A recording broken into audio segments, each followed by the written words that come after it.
वसुदेवसुतं देवं कंसचाणूरमर्दनं देवकी परमानन्दं कृष्णं वन्दे जगद्गुरुम्.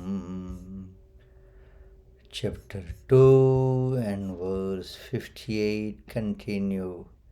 Yada samharate chayam Yada samharate chayam kurmonganiva sarvashaha kurmonganiva sarvashaha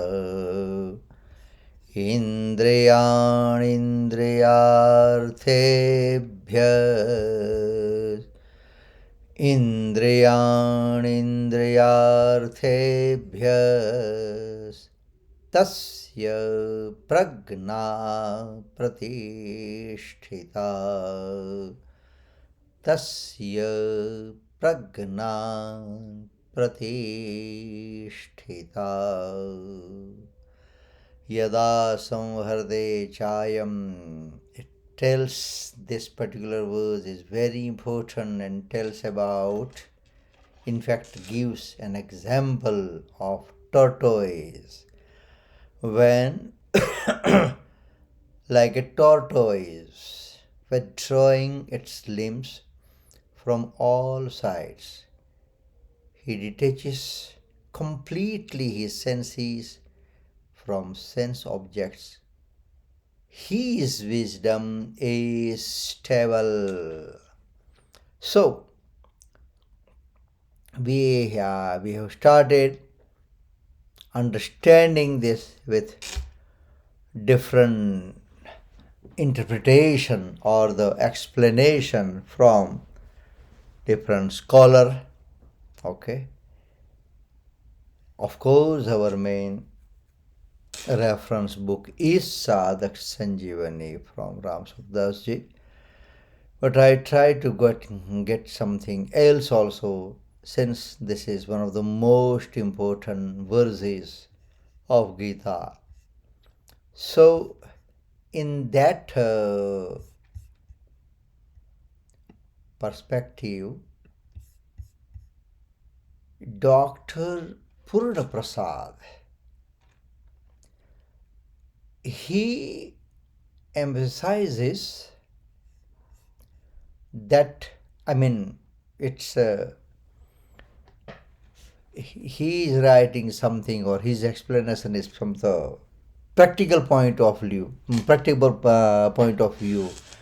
So Dr. Purna Prasad says that while we cannot completely control our senses, which makes sense, we can train and regulate them to look inward and become aware of the self. Very important thing. To control completely, I wouldn't say, even Dr. Purna Prasad also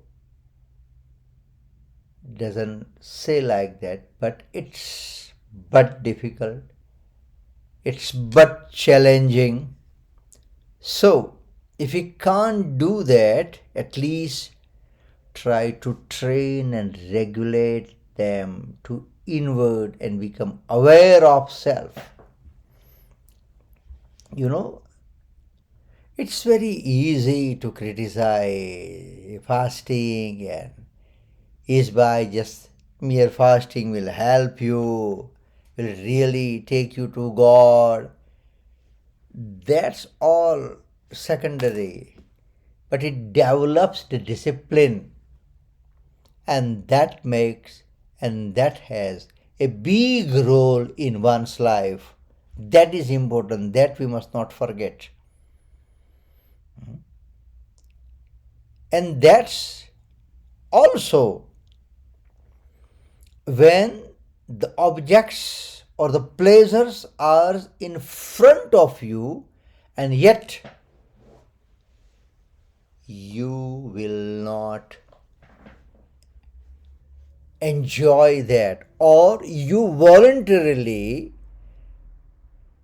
avoid to enjoy those objects or pleasures, and that will bring discipline in our life or one's life. That we must not forget. Yeah, I mean, this can even this can apply to even mala or anything.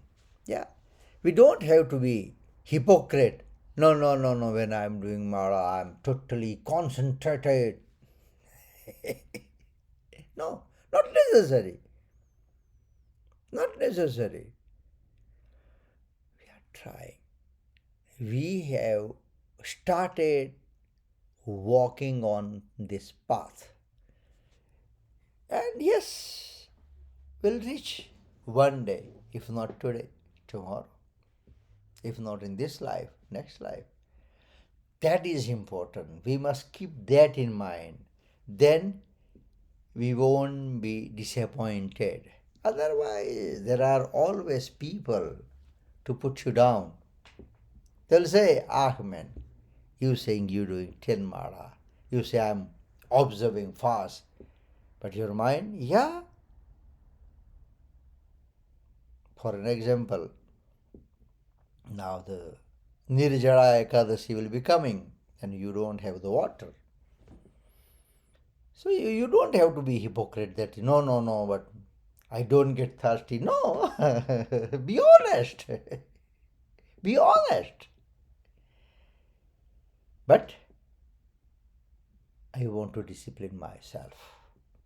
That is important. That will help you a lot. When I see you, that will help us a lot. So we can train and regulate them to look inward and become aware of self. This process is this process known as becoming antarmukhi, introverted, involves withdrawing the senses into the hard shell of the mind. It's there, right in front of me. My mind may go there, but I have a capacity, I have developed myself the discipline with me that I won't touch that. I will withdraw my mind, I will withdraw my senses.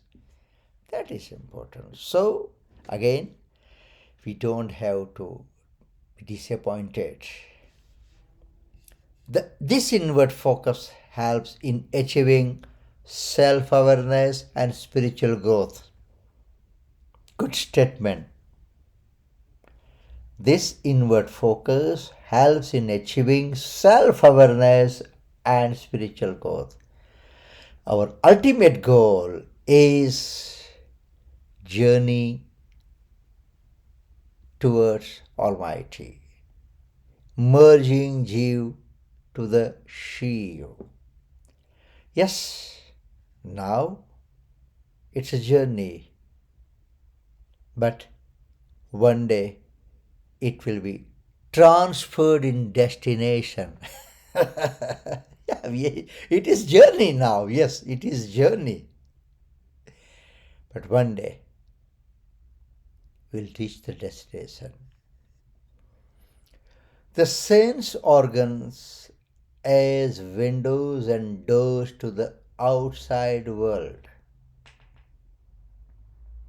These organs are essential for obtaining necessary information from the external environment and applying it inward.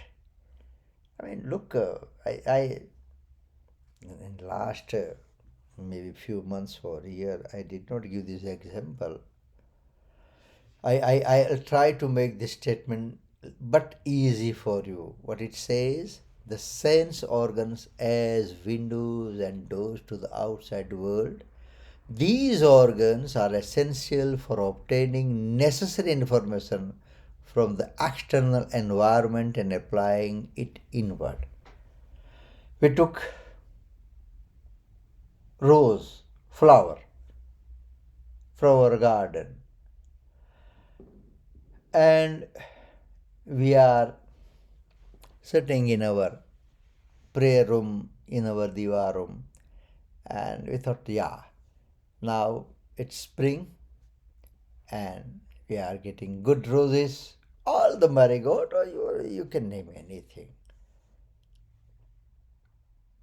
And the rose, fragile, full of fragrance,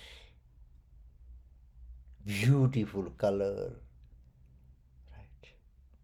And then we are offering these flowers to the lotus feet of Almighty. Any Murti, be it Ganpati Dada or Hanuman Dada or Shankar Bhagwan or LakshmiNarayan, you name anything. That's not my point. But in the process of offering this flower, if one day it clicks in my mind, the question from within will arise that, yeah, wow, beautiful flower. But who put this fragile in this flower? Who puts the color in this flower? Who put the fragrance in this flower? And that day, believe you me, my friend, will be a turning point in our lives. If that can happen to all the scholar, all the saintly, all the developed soul, can happen to you, and then can happen to us, can me and you. It can happen. Yes, it's a matter of time. It's a matter of time. So that we must not forget. That we must not forget. So the external environment and applying it inward. However, the vasana, the tendencies or the urge prompt the sense organs to look outward, leading to attachment and entrapment in worldly affairs. That's normally happens with us. When we get the flower, we smell it. Of course, when we go into offer Bhagwan, we normally don't do that. But we know that, right? So we are attached to that outward or the external world. But if we keep on doing daily, it will lead us towards the path of spirituality, towards the path of divinity. That we must not forget. This results in losing equanimity due to excessive attachment or disappointment. The key takeaway is to withdraw the senses from the outside world when not needed. That's the tortoise, the example of tortoise teaches us. What teaches us? To withdraw the senses from the outside world when not needed. Beautiful example of, most appealing example of tortoise Bhagwan has given. And why this we have to do when not needed? To maintain inner peace and balance. If we try practicing this, we will be able to maintain inner peace instead of pieces or unrest. Now, the another scholar is known as Govindacharya ji. He explains that our senses can often mislead us, making us desire things we do not need. Yeah, that often happens with all of us. And the good example is when we go to the mall.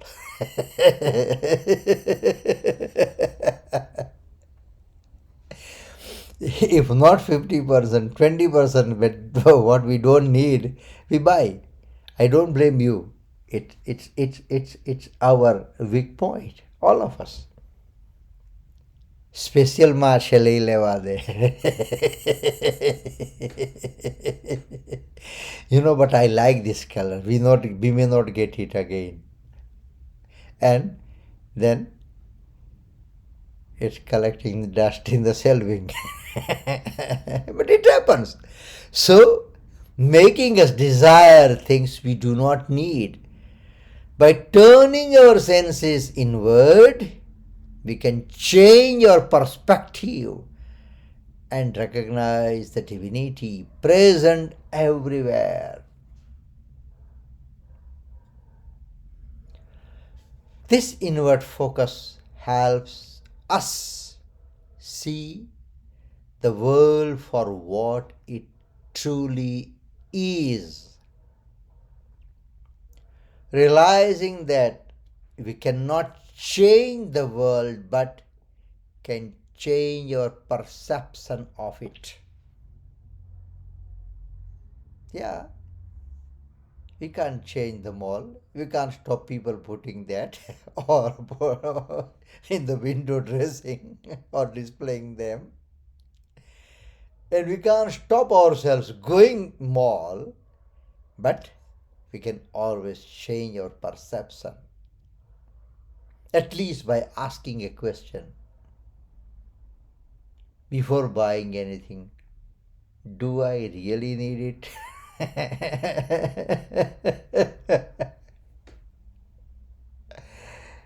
When I am sharing this with you, I do not exclude myself, okay? So it's we, not you. We all, okay? And I don't want to prove myself that I have achieved that state of mind. No. I am a householder like you and me.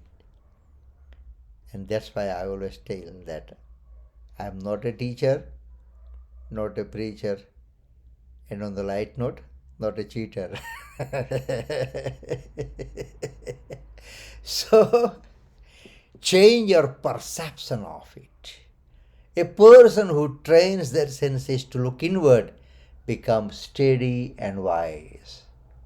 Tasya pragna pradisthita. Okay, so the tortoise analogy in this chapter 2, verse 58 in Bhagavad Gita describes the ideal behavior of a person who has mastered self-control and detachment. The analogy emphasizes the importance of self-control, suggesting that just as a tortoise can protect itself by retreating into its shell, a person can protect their wisdom and inner tranquility by controlling their senses and not being swayed by external pleasures or pains. It has mentioned both pleasures and pain. The tortoise analogy emphasizes the idea of withdrawing the senses from external objects to achieve self-realization. This does not mean completely, again it has mentioned, does not mean completely shutting out the senses, but gaining control over them. The senses are there for us to use, but at least we need to know where to use, when to use, and how to use. Or, in a nutshell, we need to know where to draw the line. But gaining control over them and not letting them be swayed by external stimuli.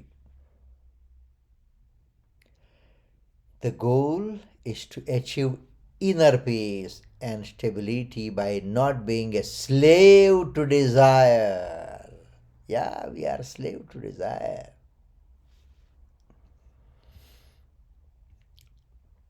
Now, this tortoise analogy, we will have some key points, okay? Be attentive. We're going to discuss the key point. Number one, the verse compares the withdrawal of senses from sense object to how a tortoise retracts its limbs into its shell. Okay? How tortoise retracts its limbs into its shell.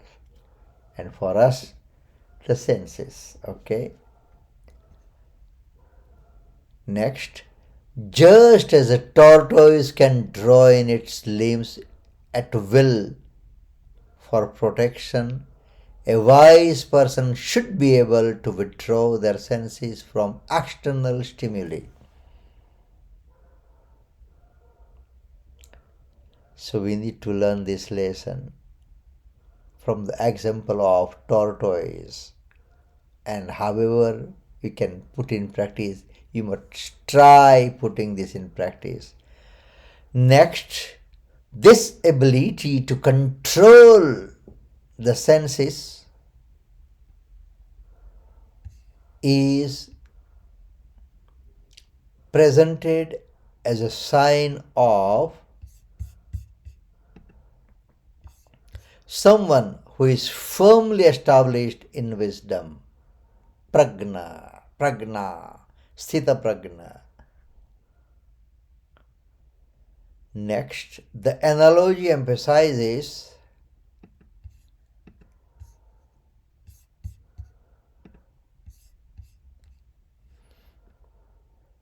complete withdrawal, indicating that all senses should be controlled, not just some or one, all.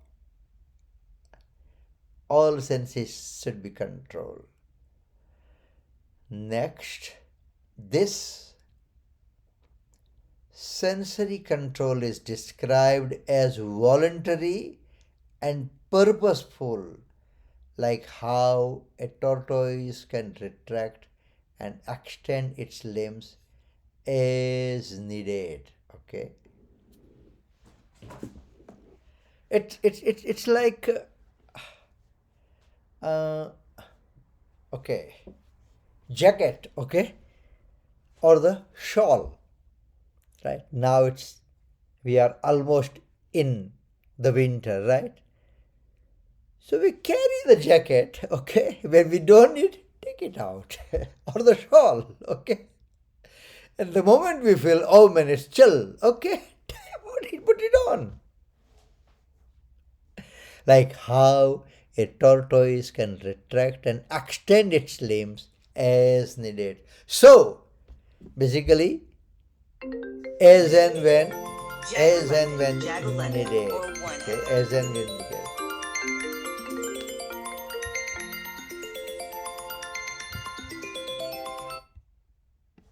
as and when needed. Okay. Next, the comparison suggests that just as a tortoise is protected within its shell when its limbs are withdrawn, a person becomes established in wisdom when their senses are withdrawn from sense objects. So it helps. Right. So these are the key points. And what's the conclusion? Okay. The tortoise analogy in Bhagavad Gita provides profound insights into the practice of pratyahar. By understanding and applying this principle, one can achieve inner stillness, mental clarity, and deeper connection with the self. Okay, so friends, this is our Kurmangani Vaivacha. So this is all about tortoise example, how person can withdraw the senses, and tasya pragna pradishtita, that person is known as steady in wisdom. It's little early today, but now I don't want to start another verse. Okay, so in today's talk, in today's discussion, whatever you like, credit goes to all the wise men, all the saints, all the scholar, all the seeker whom I have read, I have studied, I have understood whatever I could or I have heard. Just I have tried to share with you. Nothing belongs to me. We'll conclude with 73rd verse of 18th chapter, followed by the Arti. नष्टो मोहः स्मृतिर्लब्धा त्वत्प्रसादान्मयाच्युत स्थितोऽस्मि गतसन्देहः करिष्ये वचनं तव.